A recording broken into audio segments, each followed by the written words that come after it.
This is for all the cowboys.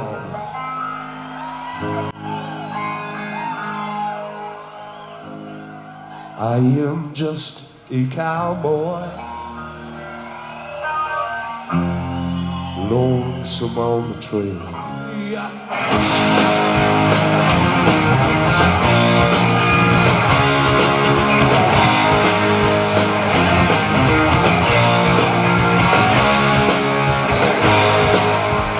Down from the glen came the marching men with their shields and their swords.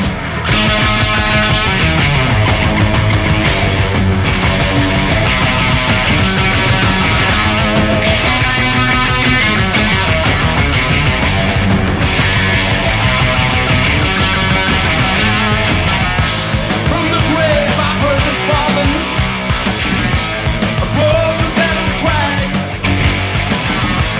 By that bridge near the border, there were many born to die. Hello, listeners. Welcome once again to YUH with Lisa, Phil, and Aaron. This week we are talking to TJ of Rock and Roll Heaven about TJ2, the the album Deuce. Jailbreak by Thin Lizzy.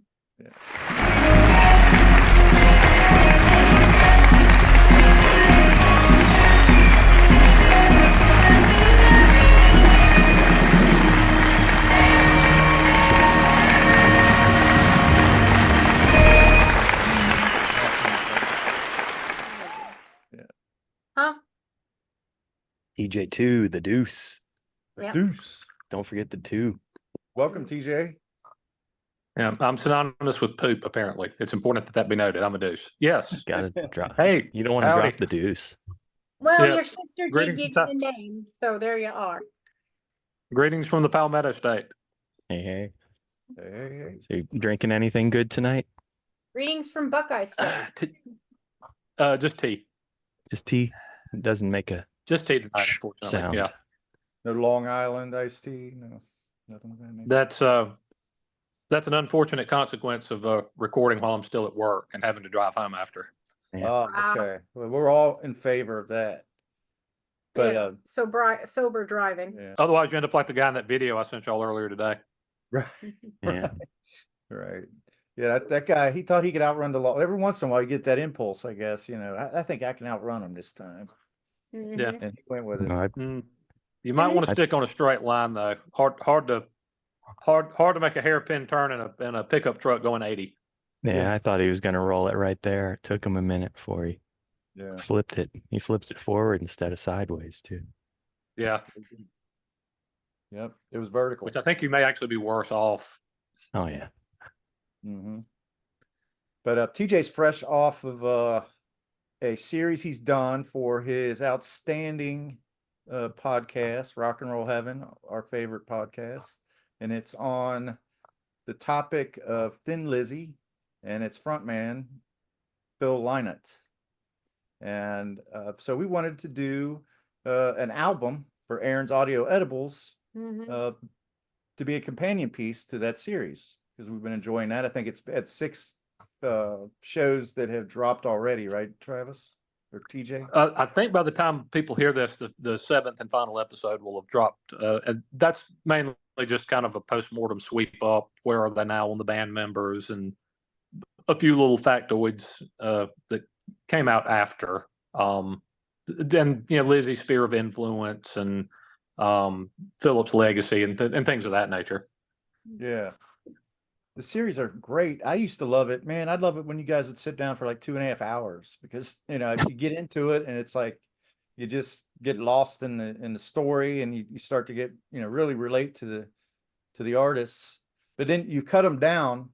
So people that have not discovered this podcast already have like a breadth of amazing series to cover and to consume, to go down. It's pretty much a journey, And I do Well- want to emphasize that the longer recordings, the longer podcasts, they're recorded. You can press stop and go back to it again later. You don't have to listen Indeed. to it all in one go. You can listen to it in a personal, episodic manner. I'm just Yeah. saying. But People's if you're attention trying to spans. monetize your podcast, you probably don't want to put it all out there in one lump. Want to Yeah, Well- which we used to do whole artists, but that also meant you had to be basically I do one, Will did one, LD did one, and then I had to do another one. So you had to have an episode ready like every third week, which got a little that was a bit of a grind. So this gives people a break in between a little bit more. But aren't people's attention spans weird? I mean, they either watch like 10-second TikTok videos or they listen to like 3-hour podcasts. Right. Yep. Like very Yeah, little in like between, it seems like anymore. And I get the idea that you want to have a beginning, a middle, and an end during your commute if you're a commuter podcaster or podcast listener. But like I said, episodes. Make your own episodes. Yeah. Well, someday we're going to Well, just listing our favorite. Monetization and all favorite that. series. But, you know.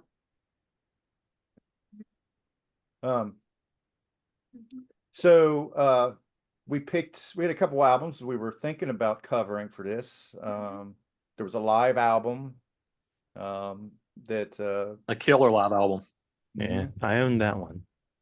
do you? But we gave it a Live couple and of Dangerous. Yeah. I like that. There was some interaction between the band and the audience and stuff. It was really cool. You know, they sounded good live. Not all bands sound good live. They did, you know. Mm-hmm. Well, apparently part of that is owed to the fact that I saw an interview with Scott Gorham, who was one of the many guitar players who graced Lizzy over the years. But he said when he first joined, he had been in a couple of bands, and his idea of rehearsing was, hey, we'd mess around for an hour. And he said Philip would put them through 8 and 9 hour rehearsals every day. Oh, I can see Sounds why like you fish. might exit stage. Yeah, no. But that gives you an idea of why they were so tight and so good live, was because they practiced, they hammered that stuff out on the rehearsal stage before they got in front of a crowd. That's how you get to Carnegie Hall. Yeah. But ultimately, we settled on Jailbreak from 1976. Killer And, record. yeah. Yeah. And that album contains songs that people probably recognize from radio play, heavy radio play for Jailbreak and for I do Boys Are Back recognize in the Town. Boys Are Back in Town. Right. But Before I listen, from Mhm. before. Jailbreak, not so much. yeah, The Pretty biggest much. flaw of the album is that it doesn't contain whiskey in the jar. Hmm. yeah. That would have perfect. There's one you might could have taken out and put there. But I actually like all the songs. But the the thing is, in America, Thin Lizzy was a one-hit wonder. Boys Are Back in Town was it in terms of making the pop top 40, and Jailbreak was their only gold album. And as Phil just alluded to, a lot of people, their knowledge of Lizzy extends to about 3 songs that get played on like classic rock radio: Jailbreak, Boys Are Back in Town, and like maybe the Cowboy song here and there. And that's about it. And there's a wealth of other killer stuff, including on that album, in my opinion. So Yeah. So this album, I kind of want to go over a few of the albums and events that were going on in '76 around this time. I'm going to make it really short though. I got a longer list than I'm going to mention. But Jimmy Carter was president at the time. He had defeated Gerald Ford at the beginning of the year. Wanted the Outlaws was released on RCA, the album with Waylon Jennings, Willie Nelson, and Jesse Coulter. Talked about that during the Waylon series. Frampton Comes Alive on January 16th came out. you feel Like we do. I like to, the Irish Republican Army was up to a bunch of shit that year. January 22nd, the Republican Army set off bombs in London, killing one, and one civilian. Let's see. There's a couple interludes there about that. Kiss Destroyer was released in March. This was very important. Apple Computer was founded on April 1st. Well, it was released to the public. Well, on the very same, no, it was released to Republic on April 11th. Oh. But Rush 2112 was released on April 1st as well, the very same day. We should say that Ted Turner purchased the Atlanta Braves on May 11th and then turned himself into a manager. I thought that was notable. That was in 76. Yeah. I didn't realize it was that far back. Yeah, I thought it was later than that. Yeah, I guess not. Yeah, that was. I am a Braves fan. Grew up as such, and you might remember, most folks do, early '90s.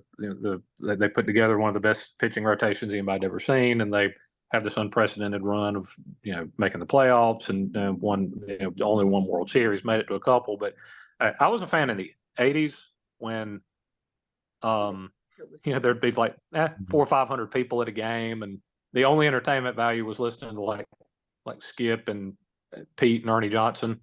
Mm-hmm. One of my favorite things ever. Smash foul. There's almost nobody, caught by a fan from Wandabera, Georgia. One of my favorite things ever. Again, there's 500 people at the game. They're playing the Mets or somebody, and there's a young lady wearing cutoffs and a bikini top that's not adequately large enough to contain everything, and she's walking down the steps, and of course, cameraman Horn Dog zooms right in on her when they're coming out of a break. And Skip Carey, without missing a beat, said, "How about that, fans? We almost had 2 out before the inning even started." I love Skip Carey. The Frank Zappa version of "Take Me Out to the Ball Game," they imitate the Atlanta announcers of the '80s. It's pretty funny. That's great. Yeah. Well, I remember sitting at the ballpark with you, Aaron, when playing the Braves, and you're like, "I like seeing the Braves. They were beating the snot out of the Reds." You're like, "I like seeing the team come up." I never liked the Braves. I remember. I like the Cubs. You like I to hated say the Braves. contrary David, stuff. I'm not going to argue with you about it, but I remember this vividly because it's like that started a run of about 10 years where the Braves just beat the living crap out of everybody. And it was like, be careful what you wish for. Except that, Oh, maybe I wanted them over the Dodgers and over Houston, but well, I was by no means sound mind at the time, but I rooting for the Braves over the Reds. Was I rooting for the Braves? Well, the Reds were they were 60 and 98 or something like that. They were done. They were terrible. And you were and the Braves had all. They were in the hunt, right? Yeah. Yeah, it makes sense that I'd have rooted for the Braves in that instance. It was a fleeting sympathy, I guess, but let's not shit all over TJ's team here too much. But anyway, March 6th, Jailbreak was released of that year. I won't bore you with any more of these facts at the time, but I do have to wonder if Kiss Destroyer being released on March 15th could have had a effect on Thin Lizzy's sales, or do you think that would have been relevant? I don't know. It's a good question. A lot of good bass players, though. Or at least bass frontmen, right? We had Rush and Kiss and Thin Lizzy all released albums. Thin Lizzy. And this is actually one of 2 albums they released this year because Johnny the Fox came out later, and they actually had they were in the middle of a stretch, very fertile creative period for them. 3 albums in 13 months, like Fighting, Jailbreak, and Johnny the Fox came out, I think, in the course of 13 months. Yeah. Jailbreak and Johnny the Fox were only separated by 5 or 6 months, I think. We were talking the other quite day. King Gizzard and the Wizard Lizard pace, but that's a lot of albums. Yeah. Well, prolific and good, right? Weren't you citing this stretch of albums by Thin Lizzy as sort of not unprecedented, but kind of a rare run of 5 consecutive albums that To me, they put out 5 very good to great ones in a row: Fighting, Jailbreak, Johnny the Fox, Bad Reputation, and Black Rose. I think that's 5 killer albums. Yeah. In a row. And I just that's maybe a topic we can kick around one day when I don't have anything important to do. These uninterrupted streaks of great albums, who had the most. Right. That sounds like a slap nuts. Yep. Mm-hmm. But congratulations on closing tomorrow, by the way, guys. Oh, thanks. Yes, sir. Yeah, we're excited. Thank goodness. The anxiety level has been through the roof. I mean, it's Yeah. just I'm washed out. This is the first podcast we've done. He's actually physically done anything. Anxiety just kills him. I went to the doctor. Yeah. I've lost 13 pounds in like 3 weeks or something. It's like ridiculous. Moving stressful. Yeah. Anyway, Yeah, and we're not even getting to move yet. so March of 76, this little gem comes out. Thin Lizzy was from Ireland. Phil was from Dublin, although he spent a lot of time in England, especially Manchester, England, apparently, which plays in, Huge plays a role. Manchester U fan. Mhm. Yeah. Was he actually born in England to Irish He was parents? yes, his mother was actually in England when he was born. But yeah, she was Irish and he was raised there. But yeah, he was physically born, I believe, in London or right outside of. Yeah, so one of the main songs from this album is heavily influenced by a story from Manchester that I was going to get to when we get to that song here in a minute. It was recorded in London's Rampart Studios in September of 75. So it took a while to get it out there, but a lot of critics believe that Jailbreak was heavily influenced by Born to Run by Bruce Springsteen. I can kind of hear that lyrically. You can draw a lot of parallels. I mean, I can even, you talk about Kiss.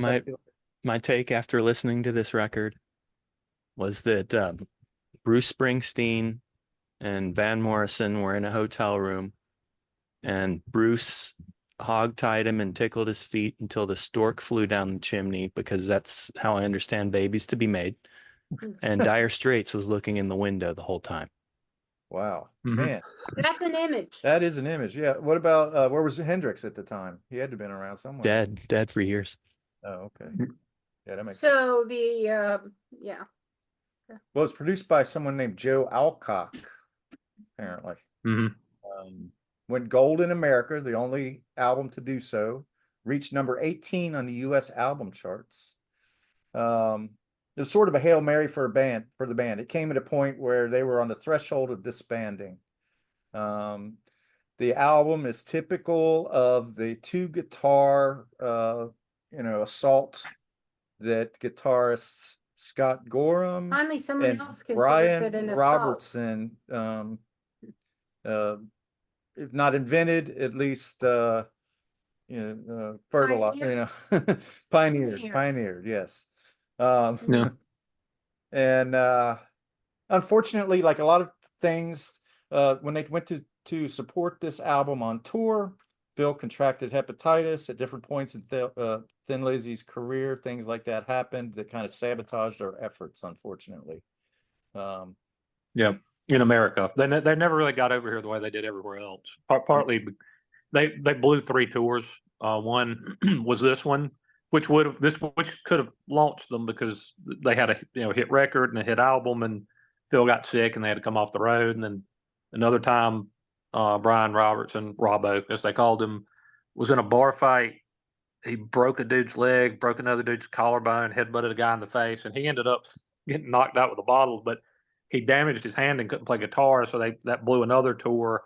And then on the Black Rose tour, Gary Moore just quit in the middle of the tour, and they weren't able to finish. I think they called mid-Jurian to try to salvage some of it, but so they had like 3 big tours that all went down in flames in America for different reasons. And after that, like, promoters wouldn't touch them anymore, so they were just pretty much done here then. Right. So, man, I think. But yeah, you're right. But Phil, you're actually right. They needed a hit record. Like, they badly needed one when they put this record out, because they'd already been dropped by labels 2 different times. This was their 3rd album, I think, for Vertigo Records, and the first 2 had not done great. So I mean, like, they needed this record to be big, and which thankfully for them it was. Yeah. Absolutely. But of the 2 guitarists lineup, Phil had something to say about it. He said the next time one of those cunts walks out of here, there will be another one there already. So he's kind of flippant about it.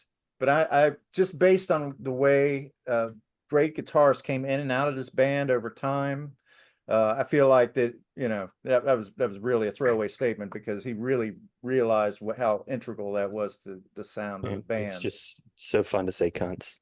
Yes, right. Especially and boy, from listening to lots of Irish folks talk for several months now, prepping for the series, Yeah. that is a word they use much more casually than Americans do, like Oh, much yeah. more. Mm-hmm. Yeah. There were some other bands that had cunts like that. There was those cunts, Jerry Garcia and Bob Weir, and Yeah. they had those cunts over in the Allman Brothers. Mhm. There's some double guitaring people. Yeah, they certainly didn't invent it. I mean, yeah, I mean, the Almonds and Yeah. a couple, and the Dead, and maybe some other people were already doing it, but they're the first like really like hard rock band I can think of that incorporated it. Now, many more would later, but influenced heavily by Lizzy, Maiden and Def Leppard and Priest and several other ones. Yeah. Well, why don't we go ahead and jump into the album while we still have Aaron? I don't know how much we have Aaron. He's got to go play ball, but You'll have me on the phone in a minute. yeah. Okay. Well, let's go ahead and start this off with Jailbreak, which should be recognizable to most of our audience here. We'll play a little bit of that, then we'll talk a little bit about it.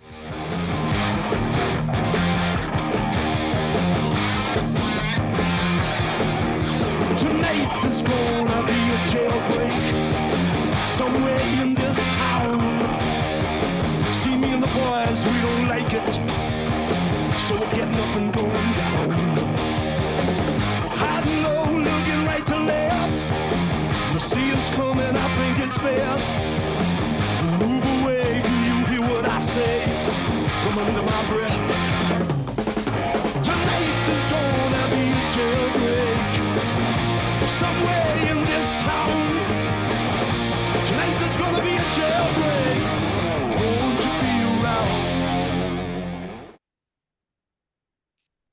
So, TJ, what's your thoughts on Jailbreak? Well, I love the song, but the one thing I can't get out of my head now is something I saw in a documentary, and where someone says, tonight there's going to be a jailbreak somewhere in the town, and they just stopped and he said, "I'm going to guess it would be at the jail." Right. Yeah, Philip actually points that out in his little synopsis. I think here. I heard. Yeah, TJ. you had heard the same thing. Yeah. Yeah, we're assuming it's going to involve the jail. Well, I feel like Yes, I'm assuming that it's an analogy. I mean, Or turn of a phrase, I would guess. Honestly, But I or find maybe their there's just lyrics to be- jails all over the place. Maybe it's It a could be. penal colony.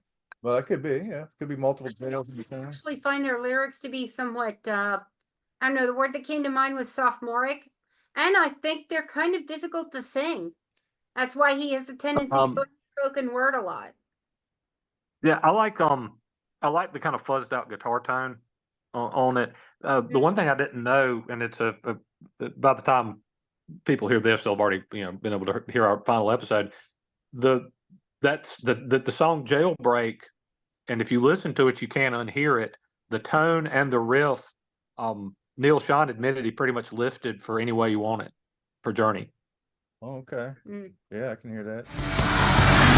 Baby, hold tight, everybody. Any way you want, that's the way you be. Any way you want. Any way you want, that's the way you be. Any way you want. It's kind of got a raucous, heavy sound to it. It kind of evokes imagery of a working class city. I guess Dublin may have been kind of working class city or something. Yeah. I like how at the end it says like the game, if you lose you go to jail, so it carries the thread of the song all the way through. But yeah, that riff is just really, really hot. It's really, really good. I think they used to start shows with this one a lot, and would have like sirens and like police lights going off as they ran on the stage. Yeah. Oh, that probably makes sense. Mm-hmm. Yeah. I would either put that kind of thing at the beginning or in the middle, like take a little break and then play it. I got this one ranked number 3 on my list. So obviously high. I feel like I didn't want to, I wanted to exclude the fatigue factor and try to, rank the songs based on their merit, as if I had never heard any of them before. Like there's 3 that I'd heard repeatedly before, but Right. you don't want to punish the band The for rest having of the popular album music. for popular Yeah. songs. Right. You were Yeah, gonna say something? that I would agree with you. That's something I had to tried to remove. The fact that I've heard the boys are back in town like 5,000 times. Right. Right. It's still a really good song. It made high up on my list. Yeah. I mean, But I'm trying to sometimes there's a find my reason why rankings. it's I think I popular. had Jailbreak number 3 as well on mine. Yeah. I can look here. Yep, Yes, I you did. did. I had it third on my list as well, Phil. Mm-hmm. All right.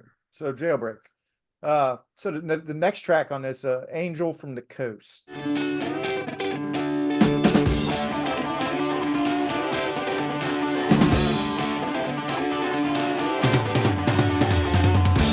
Angel, she's a killer. She's just flown in from the coast. Makes the hit, it's a winner. Leaves you dead past the post. And Sally's took to playing poker. And the joker's her favorite card. And the drunk, he can't stay sober. He says it's much too hard. It's much too hard. And I love I know that you pointed out repeatedly that the drummer, on all these tracks, that the drummer, Brian Downey. Brian Downey. Yep. Yeah, I felt like Angel on the Coast, a great drum roll at the beginning. This was a really good showcase for him. It starts out with Lisa was talking about Phil's style of kind of almost spoken word, half singing, half spoken word. Sacred Heart is Bleeding. When that came in, I was like, that was a good example of that. Angel, she's a killer. There's great. Okay, so I made a point as I went along. I was like, this is where the great guitar riff comes in, because almost every one of these songs, at some point, there is a shredding hot guitar. You got to have a great guitar riff in every song. There is a guitar solo in every single one of these. Now, I don't know if in live performances, if they'd go off on tangents like Jimmy Page or Tony Iommi and stuff, and go on for 20 minutes or whatever, but they work in these songs. At least you say you hate guitar solos. I dislike long, self-indulgent guitar solos. Yes. Yeah. So I don't want to waste too many words on this guitar solo because it's good. Thank you for pointing it out. There are better guitar I'll call them duos, not solos, because and others. There's something in evidence on this, and I'm not a musician, so I don't know how to explain it. There's this plucky little ding. It's very Irish sounding, actually. Now that I think about it, in between the verses on this one, and I don't know if that's Robbo or Gorham doing it, but it's this very upbeat, plucky little kind of shuffly thing in between the verses. If y'all know what I'm talking about. Yeah. Yep. The guitar sounds really crunchy too. Yeah. They're And unintentional. I'm assuming the song's about angel dust, but I don't know that for a fact. Well, it sounds like this is about drugs. Right. Well, knowing what we know about Phil from the series, that's not surprising.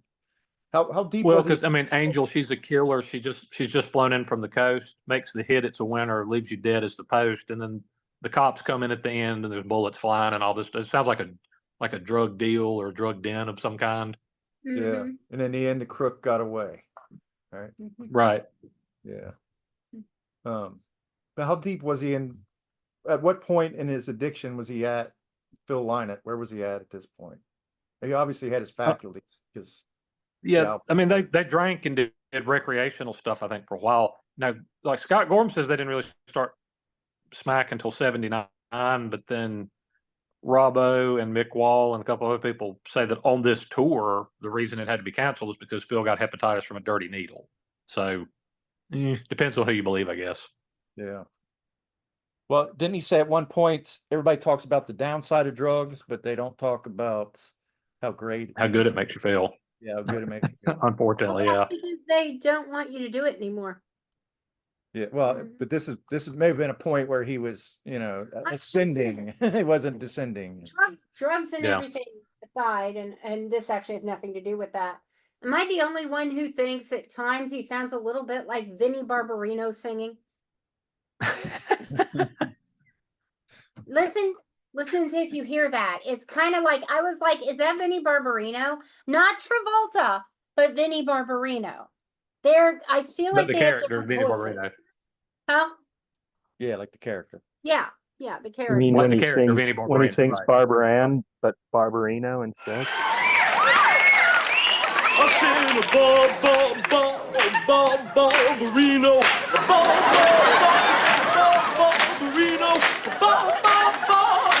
Barbarino, you got me rocking in a No, just in general. Just like, Barbarino. like Phil Lynott, his singing voice almost sounds, just to me, it invokes Vinnie Barbarino's voice.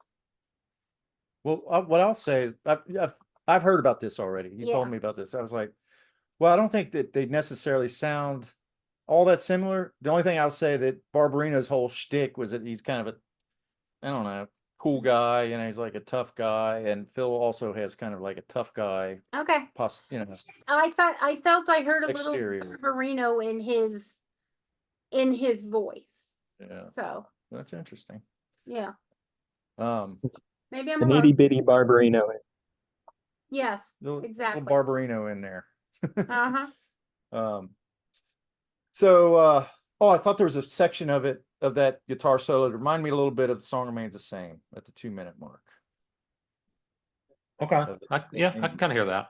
Yeah. And I'm inclined to latch on anything that reminds me of Zeppelin, so. Got to remember to take my Advil, performance enhancing drugs. Yeah. I'll get you a couple extra Phil, hits. performance enhancing drugs of the 50s. Or the 50s. All right. I meant us nice. in the 50s. Oh yeah. We're all over 50, I'm not TJ, I don't think. Yeah. TJ's a young the host of the show. All right. Whatever. Well, okay, so let's move on to Running Back.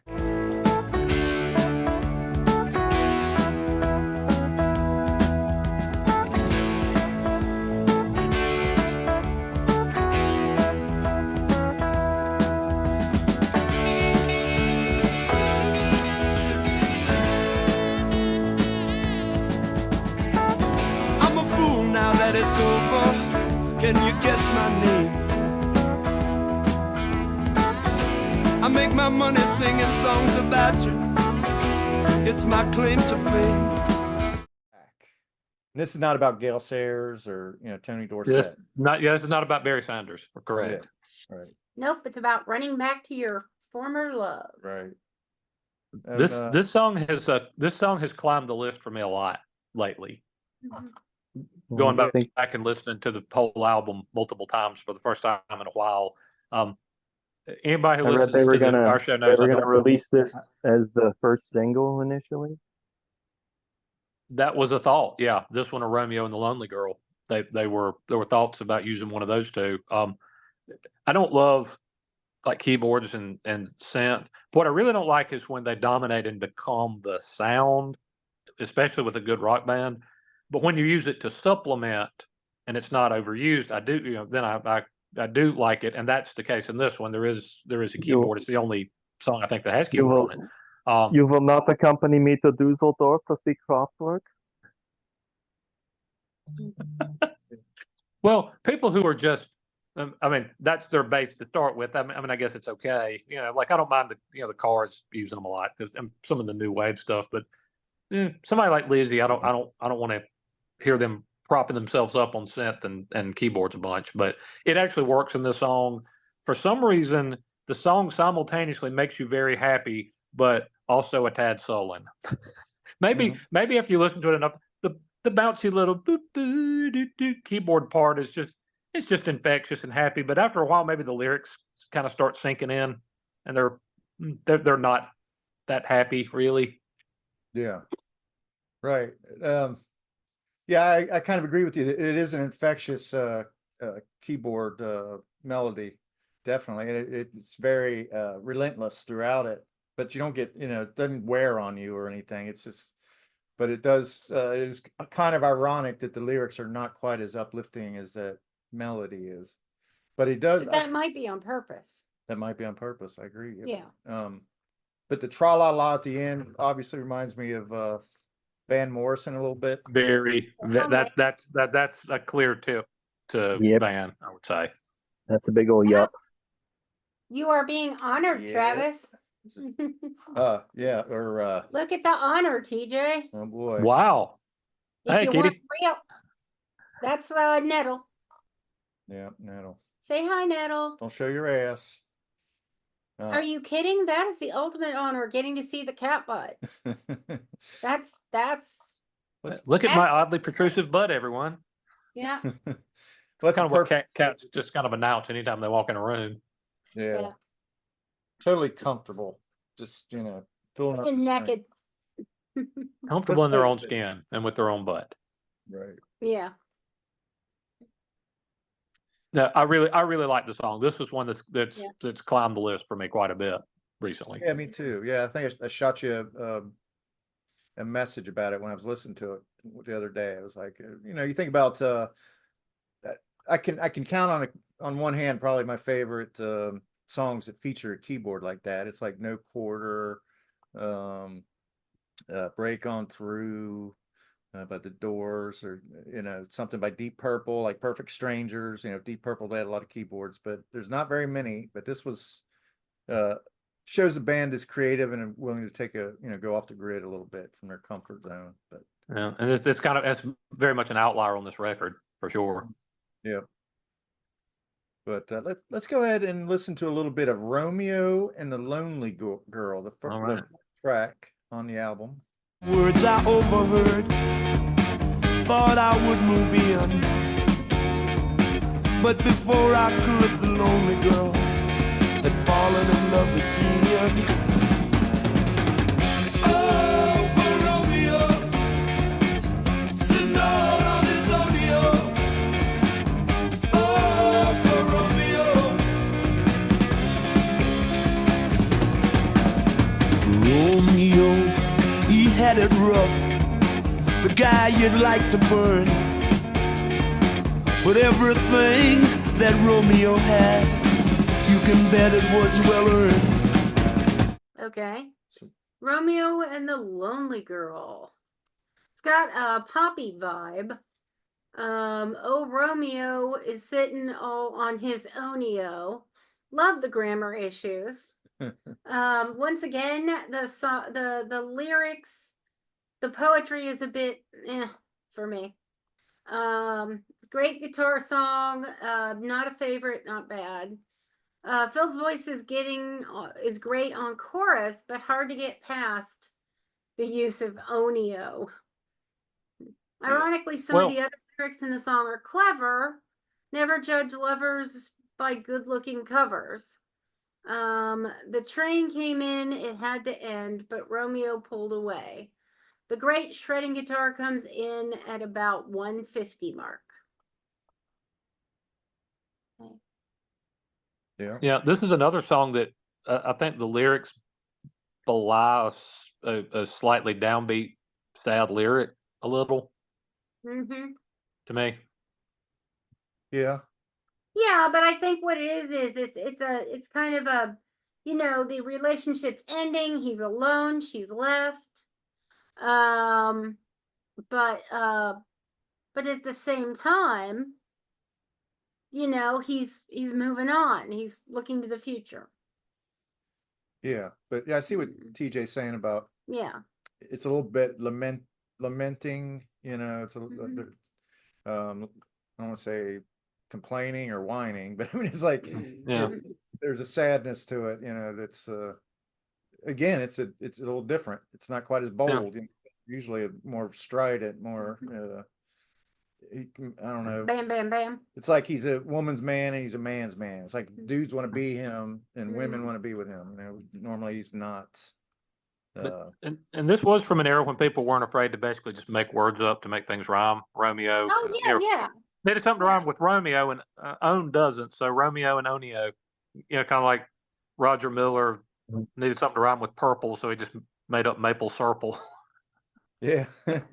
Yeah. And they do it on Whiskey in the another song. Jarro. Yeah, Whiskey in the That's it. Jarro. Yeah, Whiskey in the Jarro. All right. Now let me ask you, TJ, why is Whiskey in the Jarro considered a novelty song? I heard you say that. I was like, why? Well, because basically it was kind of a rock. It's a rocked out version of like a very old traditional Celtic folk song. Yeah.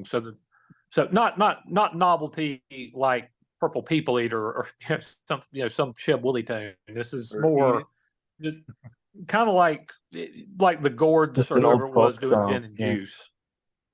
It's kind of, we've taken something from this one genre and completely just turned it on its head. So there's a little bit of a novelty sort of quality to that. I would say, I think.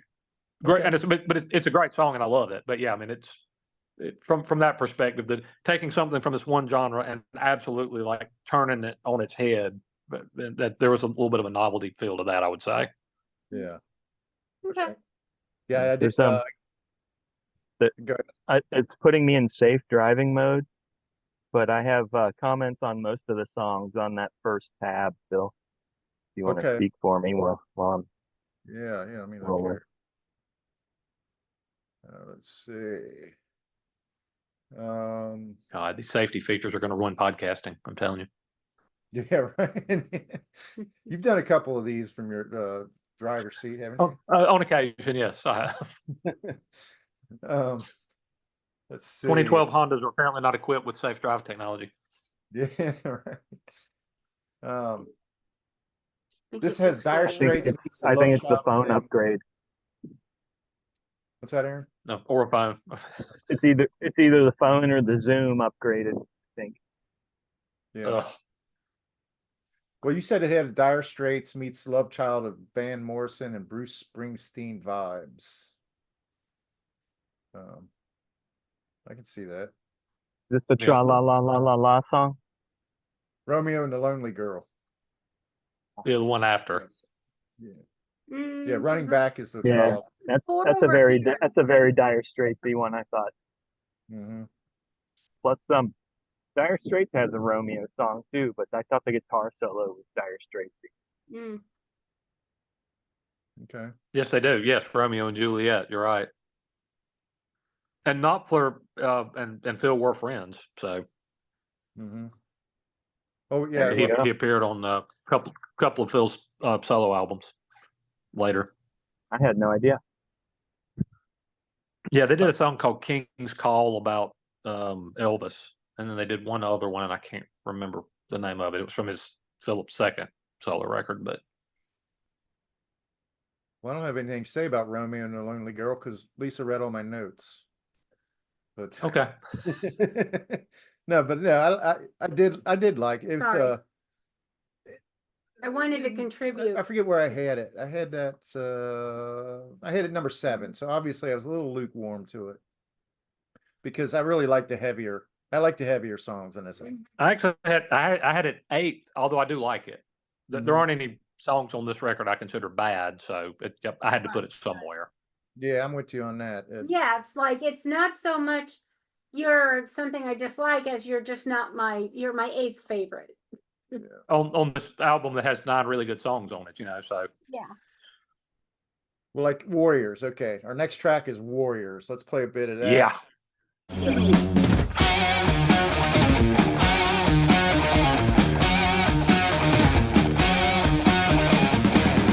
I am a messenger. The message here you must know. I am the warrior. I deliver the fatal blow. So fate will have to wait till time heals the scar. See, my heart is ruled by Venus and my head by Mars. And that's a banger. Yeah, it makes it the starting second baseman. What's that? It's one of 9. It's still a starting second base. Right. Correct. In the lineup. Yeah. But yeah, opening riff reminds me a little bit of Mean Streets, actually. I said I can hear that a little, maybe. Yeah. Yeah. Yeah.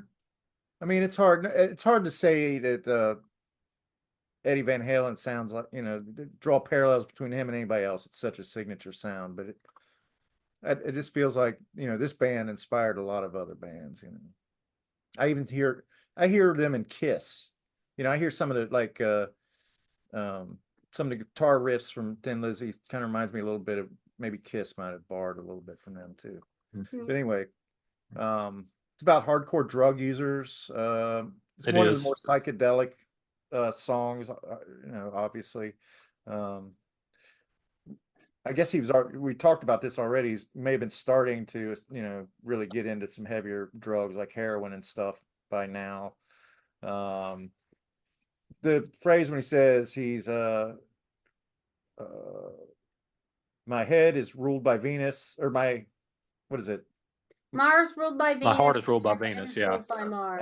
My heart is ruled by Venus, Oh. and my head is ruled by Mars. That definitely reminds me of Hendrix. Yeah. Now he idolized Hendrix. Obviously, he wasn't a guitar player, but there was an admiration, or he looked at him as kind of like a role model. And I actually read that later on he was scheduled to portray Hendrix in a biopic, but Correct. then drug usage Yeah. interfered. Yeah. The album cover for Live and Dangerous, he looked a lot like Hendrix when he said it. He looked a lot like Jimmy just in general. He really did. Yeah. Yeah, but Right. the pose he's striking looks like he's looks like Jimi Hendrix set it on fire kind of. Right. Mhm. I don't know what they would have done about the Irish accent if he had done that, because it's pretty thick. That's something I didn't even think Vocal about. coach. Yeah. Mhm. Yeah, I didn't even think about that. But yeah, Vocal coaches are good at that. but there again, you sat down and listened to a lot of his interviews in preparation for your series, right? And I have to say, I didn't really I listen. did, for sure. Yeah. Yeah, I didn't do that. I don't have a feel for I do actually have a feel His from voice. Mick Wall, imitating him and what TJ said and stuff, but I haven't listened to a lot of interviews myself. But Mm. yeah, they would have Very Irish. someone. Yeah. Mhm. He might have been better than Andre 3000. I don't know. Those cunts were so Irish. Yeah. Well, they were unintentionally Irish, I feel like. Situation. Let's just say that cunts are people with courage, uniqueness, nerve, talent, and sexiness. And shite. Another word they use a lot. Shite. Okay, shite. Shite. Courage, uniqueness, nerve, talent, and shite. And shite. Shite. Shite. Don't you feel like that their Irishness comes through naturally? It's not like they force this. They're using bagpipes. You mean they're or anything. naturally from Ireland? They're naturally from Ireland, but the music is tinged with this Irish sound at different times. That Okay. it's not forced. Yes, it is. Well, like their early albums, it was very prevalent. Mhm. The Celtic folk influences were much more apparent. Yeah, it seemed a lot more. It seemed a lot more. What's the word? Organic by this point. Yes, not very forced. Still there. Still apparent, especially in the lyrics a lot of times. But yes, I would agree with that. Yeah. Yeah. Yes, And I would definitely say that. Yeah. But yeah. So the Did I have any notes? is great in this, and then the shredding guitar comes in at 2 minutes and 3 seconds, and it's a killer. I mean, it's another great guitar duo. Excuse me. I'm sorry. What are your thoughts, Aaron? What are your thoughts on that track? I don't know. Did I have notes? Aha. Yes, you do. I'm going back and forth here. Warriors. The beginning sounds like a long, deep purple intro for Smoke on the Water. Okay. Okay. All right. Well, I think we can all agree that's Well, that's that was my only note. yeah, that was it. Yeah. Let me go Smoke. back and see. I had that one. I had that one sixth. I had it at seventh at one point, then I moved it up to sixth, and I felt bad having it that low because it's a great song. I really like it. It's just there's a lot of strong stuff on this record. It's hard to get in that top 5. Right. Right, But it's an right. example of one of these Crowded. gems on that didn't get the radio play that the others did, but it's a very good song. And then so now we come to probably the most recognizable track on the album, and that's The Boys Are Back in Town. Let's hear a little of that. I got you just got back today. Them wild-eyed boys that have been away haven't changed that much to say. Man, I still think them cats are crazy. They were asking if you were around, how you was, where you could get found. Told them that you make living downtown, driving all the old men crazy. The boys are back in town. Boys are back in town. The boys are back in town. The boys are back in town. The boys are back in town. Now You're welcome. when I hear the term, The Boys Are Back in Town, I'm thinking an Animal House. I'm thinking of was it Morris Day and the Knights? And I'm thinking of where the boys are with the 3 girls going to find Otis out. Day and the Knights. Otis Day and Otis Yeah, Day. yeah. Yeah. But this song just took off. I mean, this was big in America. They talk about the Velvet Underground only had one album, but everybody imitated it or something. This probably had the same kind of influence on some people, Yeah, this is just. I think I said it when we played this song. This is about as classic rock gets. It's timeless, great. Let's go out and have fun or get in trouble. One of the best of those types of songs ever. I never get tired of it. I love the dual guitar outro. It's killer. Riff is great. I like the lyrics. I like Phil's phrasing and delivery of the lyrics on it. Like it's a song. It's one of those songs like I don't ever get tired of hearing. Yeah, it doesn't have a fatigue factor. No. Yeah. Well, Stadium anthem, even right. to this day. I like the whisper. Yeah, what you just did there. I like that part of it. Yeah, that's kind of I don't know, kind of a doo-woppy type vocal dynamic. Or when he just kind of intones, spread the word around. Yeah. Yeah. What I found out about this is when I was looking at it online. There's a story behind it. Let's see. There was a street gang in Manchester called the Quality Street Gang. It was a criminal gang based in that city, and they would dress to the nines. I mean, they were like gangsters basically, and they wear suits and stuff when they went out. And the song seems to be based on them because they hung out at a place called Dino's, but it wasn't Dinos, it was Denos. So Phil probably knew of this gang. He probably observed it, and that was probably the subject of the song. Probably, and Johnny was almost assuredly a part of the Quality Street Gang. And then you got Johnny mentioned in this song, and then you have on their next album, which was called Johnny the Fox.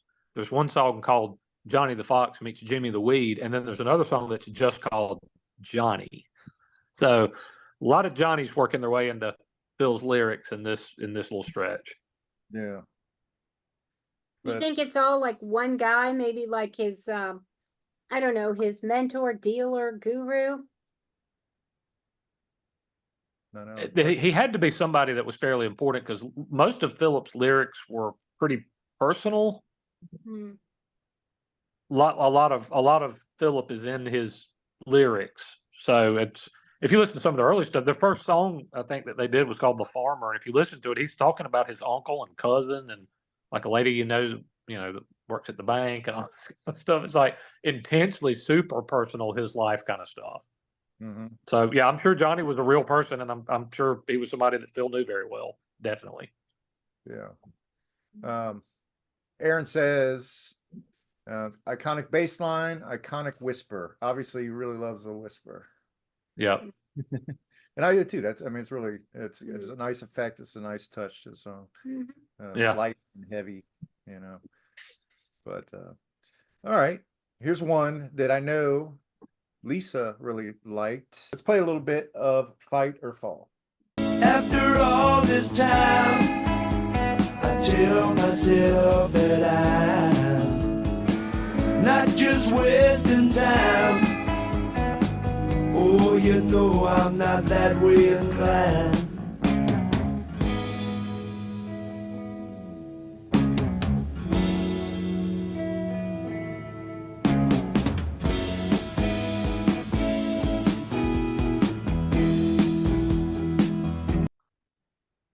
All right, Lisa, you loved it. Why don't you tell us what you think of it? Well, it's a little more melody. It's a little more mellow.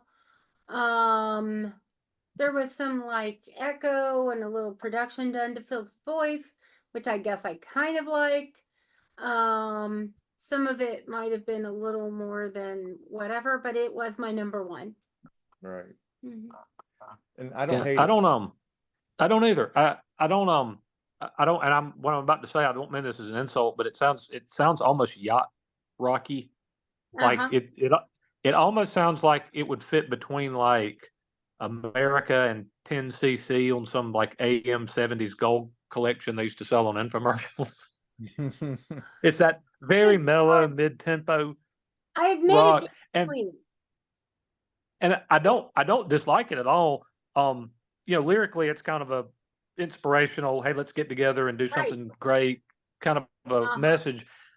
I actually found the vocal production the only part of that song I didn't like. Like they double tracked his voice and like laid them about a tenth of a second off of each other, so it gives like a weird echoey kind of effect that is a little distracting to me. But actually, I do like the song though.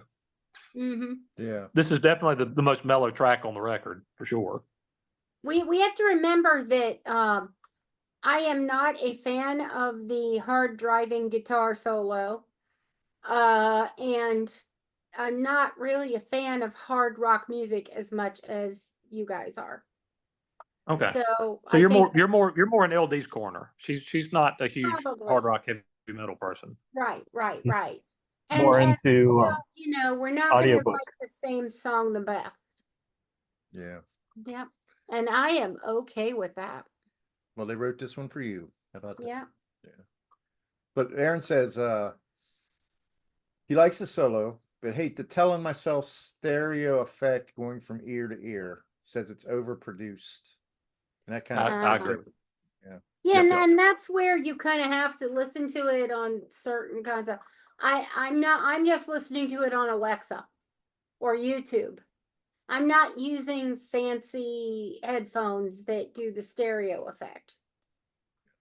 So I wouldn't know about that particular issue.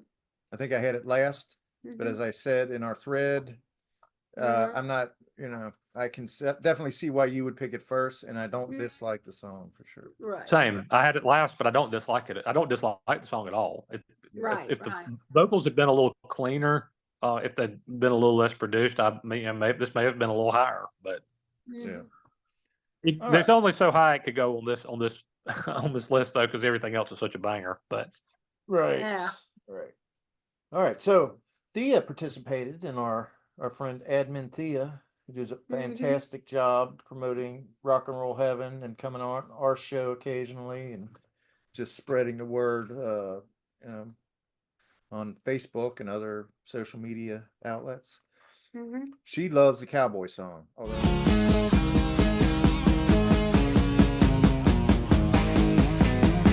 I am just a cowboy, lonesome on the trail. Lord, I'm just thinking about a certain female. The nights we spent together, right on the range. Looking back, it seems so strange. Roll me over and turn me around. Let me keep spinning till I hit the ground. Roll me over and let me go. Riding in the rodeo. Although, she was really conflicted. I think she picked that either first or second. But and I get it. It is a killer song. It's very it's a rocker.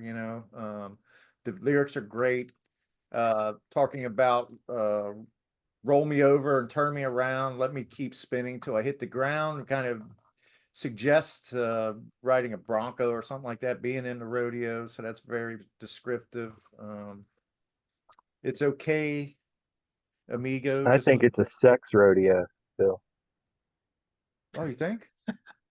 Where'd you get that from? His brain. Yeah. Well, you may be right there. Maybe the roll me over part. Yeah. Mm. I was being a little bit less, a little bit more. Not sex. Isn't he moving his fingers up and down? Yes, I think he is actually.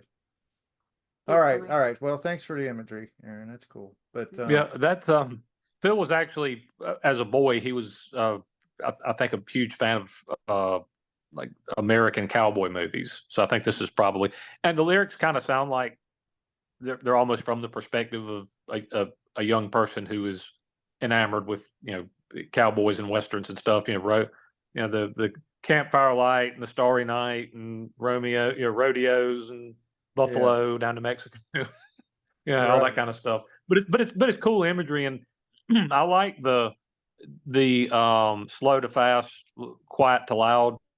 I mean, that's an old trick, but it people continue to use it for a reason. It's because it does work. It's like a bunch of songs in one. Yeah. Yeah, it starts off acoustic guitar and a little harmonica, and then the pace picks up. That little bass part drops in, and then the big guitars start, and pace changes and everything. It's cool. It takes you on a little bit of a journey, I would say.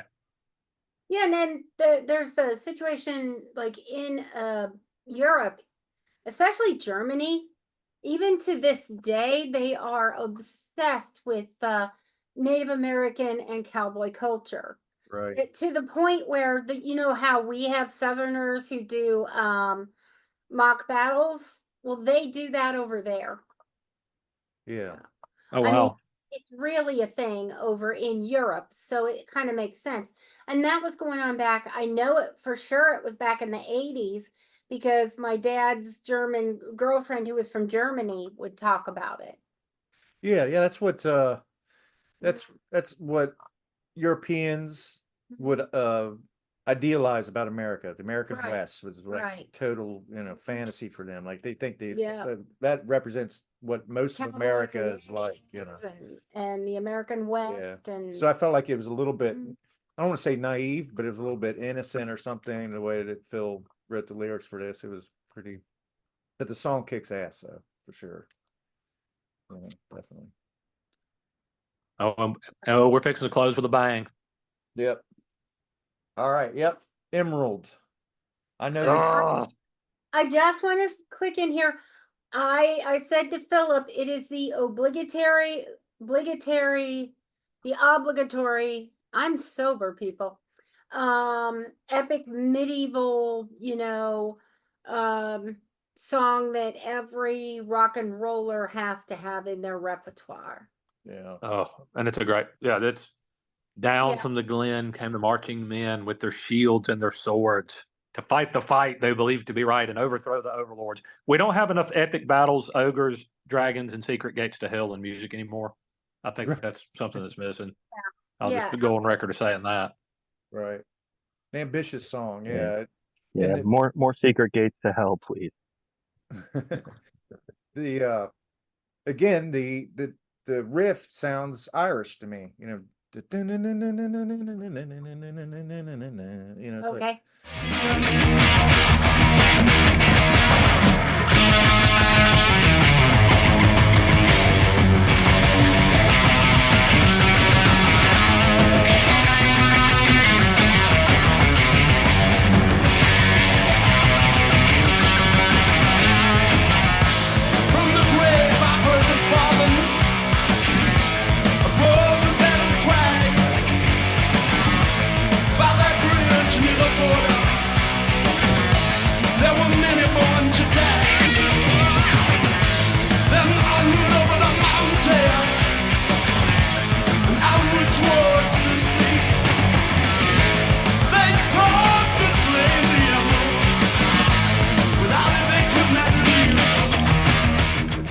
albums. That's a good point, Phil, and that's in evidence on a couple of songs. Even The Boys Are Back in Town.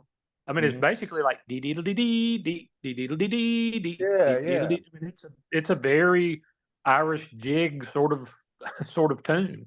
Right.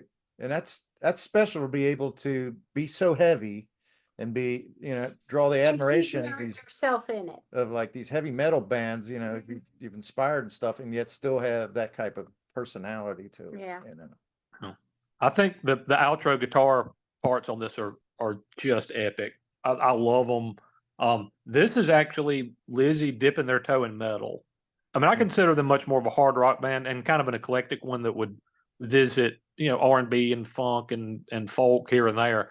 And they do have an album that comes later that is straight up metal, but this is about as far as they would go into metal up until their very last album. And it kicks. I had this was as number 2 on my list.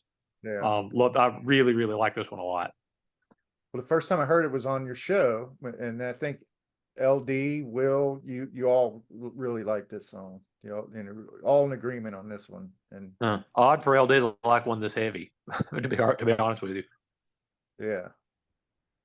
All right, guys, I'm walking up. We're taking BP. All right, Aaron, we got your votes, and we'll wrap it up here. Got my votes. Yeah, it's good seeing you after so long. So we'll see you. Good to see you you again guys. soon. Good to see you. Good to see you, TJ. Adios. I expect a 3 for 3 night, Aaron. Yeah. Thank you. Me too. Hey, can I tell you my one stellar athletic achievement in life that I can brag about? I retired from church league softball with a 1,000 batting average. Wow. How many ABs? I was 2 for 2. Well, that's 2 for 2 with a run scored. Yeah. Well, it's in the books. It's in the book. All right. Cheers, guys. All right. I got a home run my first at bat. Oh yeah, that's right. You did, didn't you? It went into the. Oh wow! I was at camp. It went into the swimming pool, so they called it a home run. It counts. Swimming pool is clearly a home run. Counts double. That's my only home run. My only hit. Yeah, but you know how impressive that sounds. Out of 3. Yeah, I know, but most people, their only home run is something like they hit a ground ball to the third baseman and went through the legs, and then the left fielder threw it to pass the second baseman. Ball like no tomorrow, and it went flying. If you hit it in the swimming pool, that suggests, yeah, man, you must have really got into it. It wasn't as far as you think. I could see the swimming pool. Yeah. Okay. It was like if you took the foul line and went right past the first baseman. Yeah. The swimming pool was like just past that. Okay. So it wasn't as impressive as you think distance wise, but the fact that I hit the ball at all was impressive. Yeah. It was a complete accident. I get it, but you need to sell it better. You need to make it sound like you hit it 400 feet or something. Exactly. You crushed it. In my mind, you crushed that ball. I crushed it. My baseball career then ended because I knew that it was never going to get better. Yeah. Or quit on top, something. just like TJ. Say it better. Yeah. Quit on top. I Perfect. quit on top. Well, with Emerald, that's the last song on the album. Mm-hmm. That did really well. I'm not going to reveal what our votes were just yet because I want to go down them. That's right. Let's see. We'll just go through these real quick here. We'll start with what our friend Thea came up with, and she loved Emerald #1. Then she had Cowboy Song #2. She had Jailbreak #3. The Boys Are Back in Town 4. Figer Fall 5. Running Back 6. Angel from the Coast. Coast 7. Warriors 8. And Romeo and the Lonely Girl 9.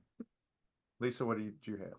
I had Fight or Fall, The Boys Are Back, Emerald, Jailbreak, Running Back, Cowboy Song, Romeo, Angel, Warriors. We should say your number one is your favorite. Well, my 9. number So one was Fight or Fall. there are points assigned to these based on the Mm-hmm. ranking. So TJ, what'd you have?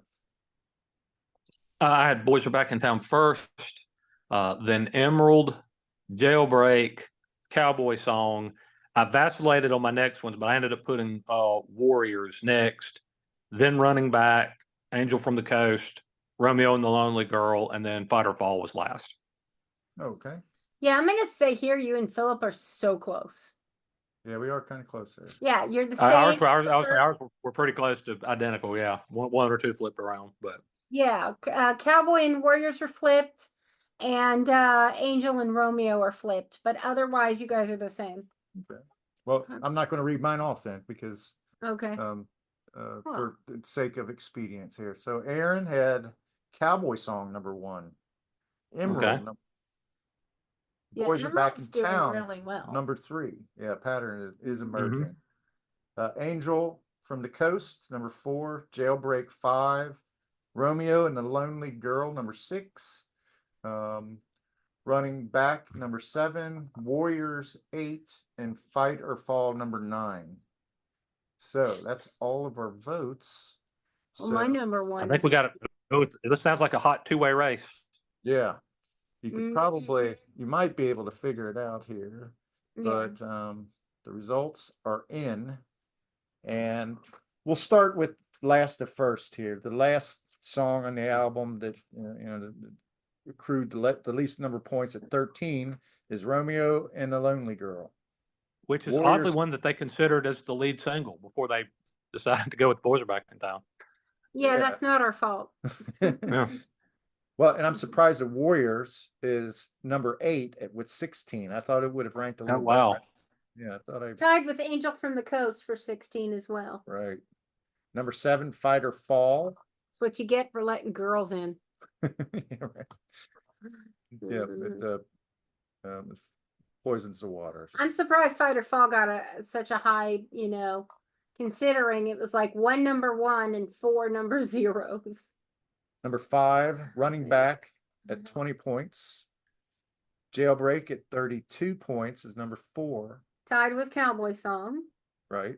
So number 2, maybe the most famous song by Thin Lizzy, but obviously not the best on this album. The Boys Are Back in Town, number 39. Oh, wow. Yeah. And finally, the banger of the podcast, Emerald. Well, that their song right there is a real banger. It's a banger. It's a banger. It's a banger.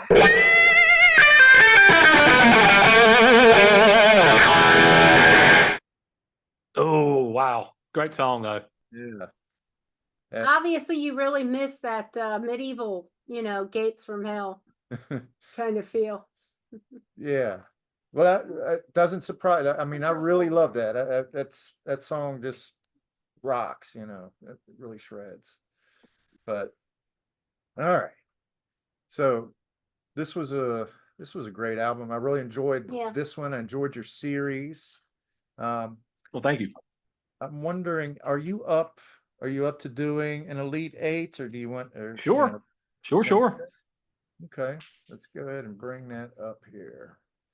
We got 3 contestants here, so that's enough to play. If we had 4, one of us would have to MC and the other would, because we need uneven results for this. Where is it? Oh, Okay. Okay.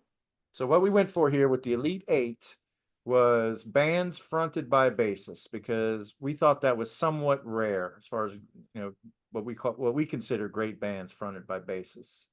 And Aaron and I came up with this, and I kind of let the cat out of the bag earlier, but we're going to go ahead and roll with our original thoughts. I know that TJ has been tormented all day by this first matchup of round 1. I want to tell you, Phil, of every hypothetical pick this or pick this music thing I've ever had to do, this is one of the hardest. Really? This first one. The other 3 were tough, but I was able to do them. This one is oof. Well, so this is It's rough. this is really not in the spirit of what we try to do, because what we're trying to do is like a basketball matchup where you have the So number 1 seed lighthearted.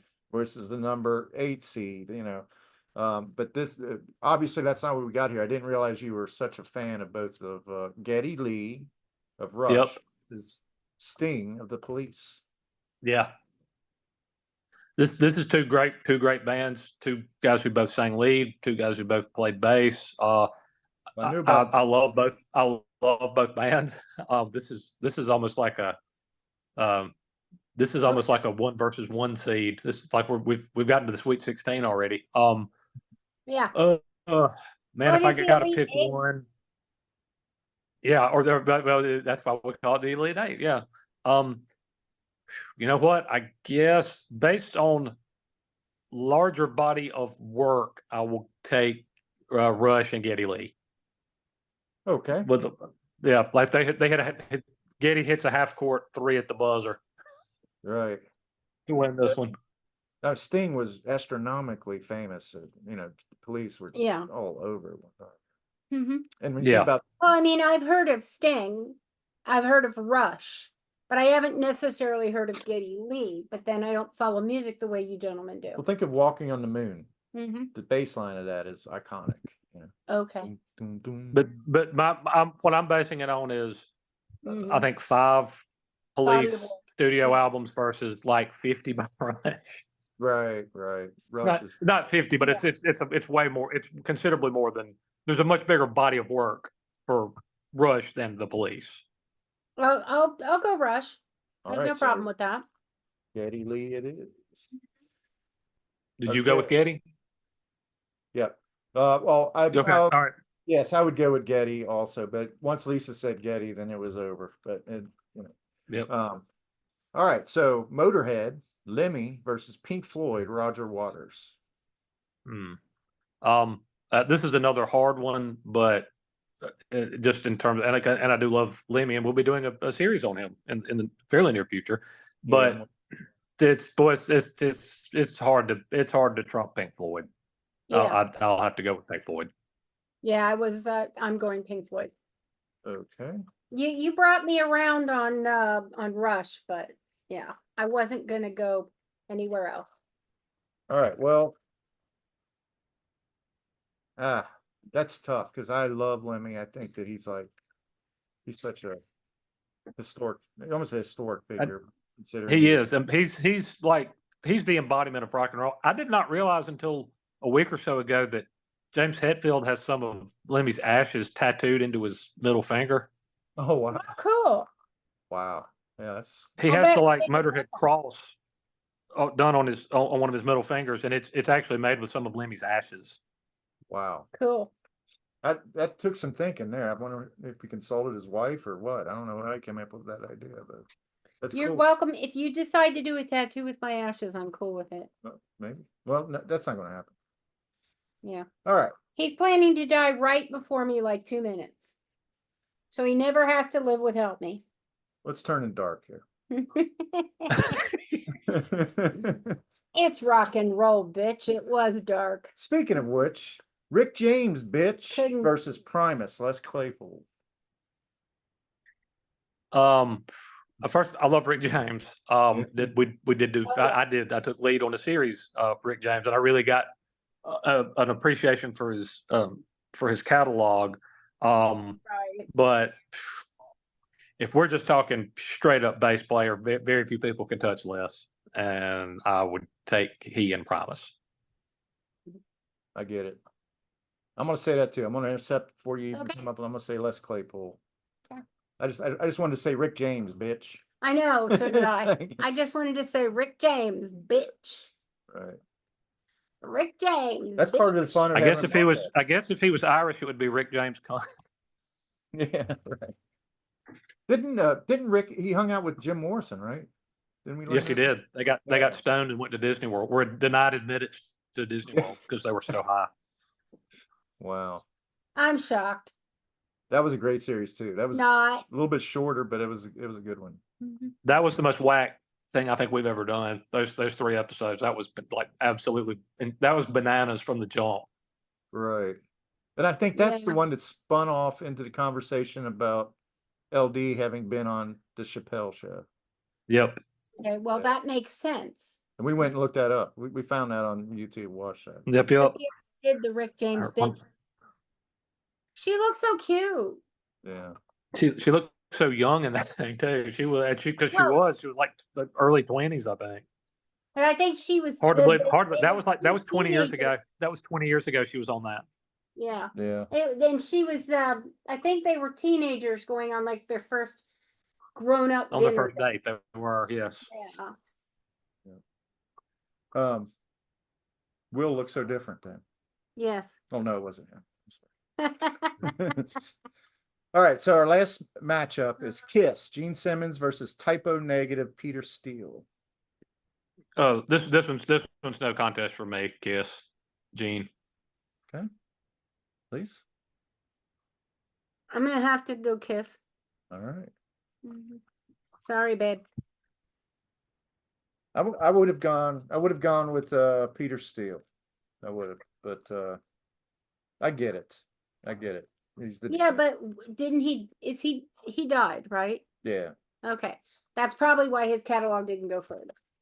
But Gene Simmons, while he is the biggest salesman on the planet, he's also, he's got the chops. Well, it's a little painful because I do love God of Thunder. I love the performances where he, especially when he was younger, when he'd get hoisted into the rafters and blood and stuff. It was pretty theatrical. But Yeah.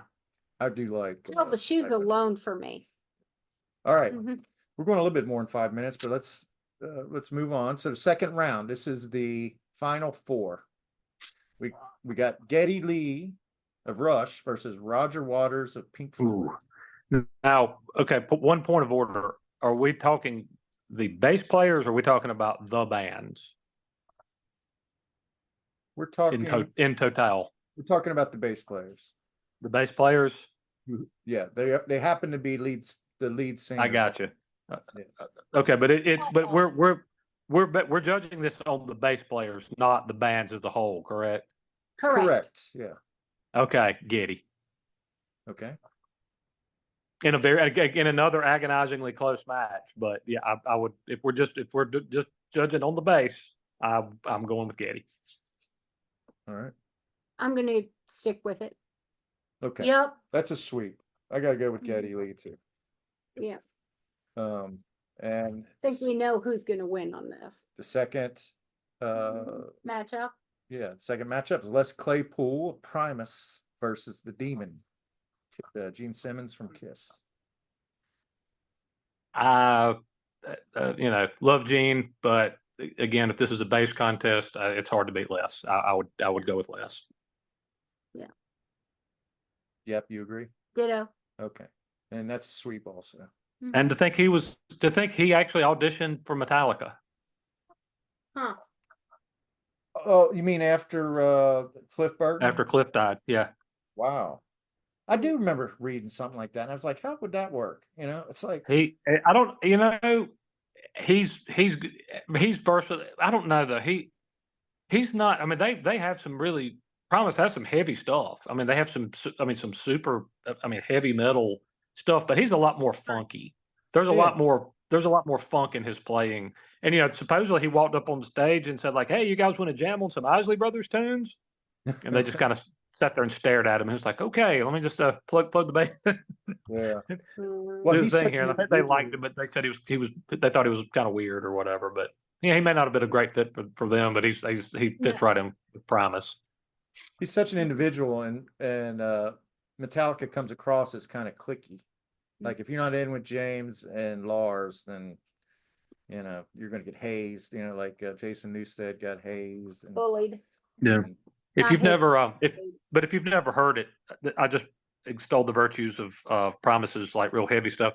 Go find their remake of Jerry Reed's Amos Moses if you've never heard it. It's so good. Okay. Okay. The only album I've listened to is Sailing the Seas of Cheese. So Yeah. You mean Primus? Yeah. Oh, okay. Not the only. I've heard other songs, but the only album that I've really listened from front to back was that one. Sailing the Seas of Cheese. Yeah. I love Winona's Big Big Brown Beaver. I love that song. All right. Let's get to the finals here. We're having too much fun. We got Damn it. Geddy Lee of Rush versus Les Claypool of Primus. Ooh. You knew it was coming to this. I mean, Yeah. This is, you knew it was coming down to this. This is like versus two all-time aces, obviously. You know what, Geddy? Okay.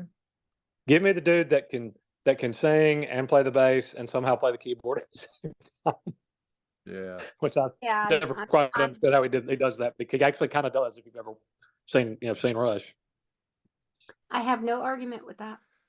So it'll be a sweep, but it's We want to give props to Les Claypool. while I said that I'm not For sure familiar with the full breadth of Claypool's work, I'm blown away by what I've seen, the live stuff, and he's just freaking amazing, But yeah, he is. That's an epic final for sure. But it's Geddy. That's Bird versus Magic quality final there. Right. It needs to be a 30 for 30. All right, TJ, it looks like we've come to the end of our journey here. We had a great time as always. Thank you very much. Absolutely, guys. Thank y'all for having me. Yeah. Why don't you give us, I think we got one more on Thin Lizzy, and then it'll be a total of 7. What's coming up for Rock and Roll Heaven? We'll do. We have kind of an interesting palate cleanser, slap nuts, something we've never done. Coming up after. That'll probably be the next one that drops, and then I believe our next series will be Will tackling George Michael. Oh, okay. Okay. Yeah, that'll be a good one. So that's one I've actually really been looking forward to. So we've got that, and then I think that after that, LD is doing Mama Cass. Okay. Yep.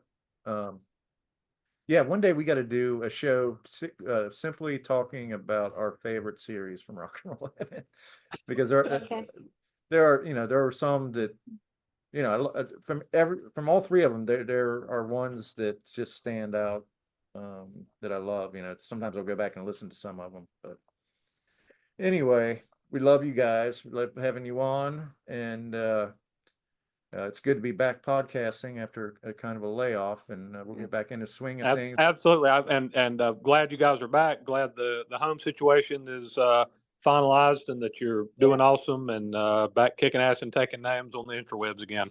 That's right. All right, TJ. You have a good evening. Hey, thanks, guys. All right. Okay. Bye. Bye. We have social. Twitter. Yeah, pod. Instagram. Yeah, pod. Facebook. Yeah, pod. So let us know. Hit us back. Have a great week.